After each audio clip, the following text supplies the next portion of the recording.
मुलाराम सुन, हम लोग ना 3-4 दिनों के लिए हमारे गांव जाकर आ रहे हैं। तो एक काम कर, तू यहाँ पर अकेला रुककर क्या करेगा? तू भी ना थोड़े टाइम के लिए अपने गांव होया, अपने घर वालों से मिलकर आ जा। लेकिन मेम साहब मैं गांव जाके क्या करूंगा? आप लोग चले जाओ ना जहां आप जा रहे हो। और वैसे भी मैं ना यहीं पर ठीक हूँ। तब तक तू यहाँ अकेले क्या करेगा? और वैसे भी मैं ना यहाँ घर पर ही रह लूंगा। इस बहाने घर की साफ सफाई भी होती रहेगी और घर की देखभाल भी होती रहेगी। तो आप बिल्कुल भी चिंता मत करो, आप खुशी खुशी अपने गाँव जाके आओ। ज्यादा बातें मत बना और चुपचाप चला जा अपने गाँव। और हाँ, ये ना कुछ पैसे है, ये रख ले, तेरे काम आएंगे। ठीक है मेम साहब, जब आप लोग इतना बोल रहे हो तो चले जाता हूँ मैं भी अपने गाँव। गुना अच्छे से चेक कर लो, लॉक लग गया ना?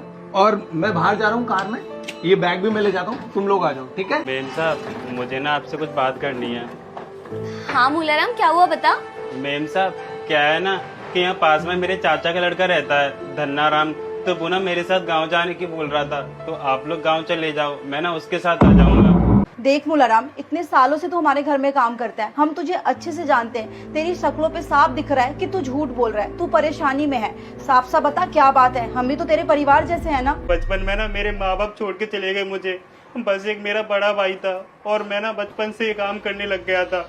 मैंने अपने भाई को पढ़ाया लिखाया और आपको पता मेम साहब, जब वो बड़ा हो गया उसकी अच्छी जॉब भी लग गई। और फिर मेम साहब मेरे भाई की ना शादी हो गई, लेकिन जो उसकी पत्नी आई थी ना, उनको मैं बिल्कुल, अरे रोज मेरे ऊपर चिल्लाती रहती थी, खाने के लिए खाना भी नहीं देती थी और रोज भाई को भड़काती रहती थी कि जिससे कि वो मुझे घर से निकाल दे।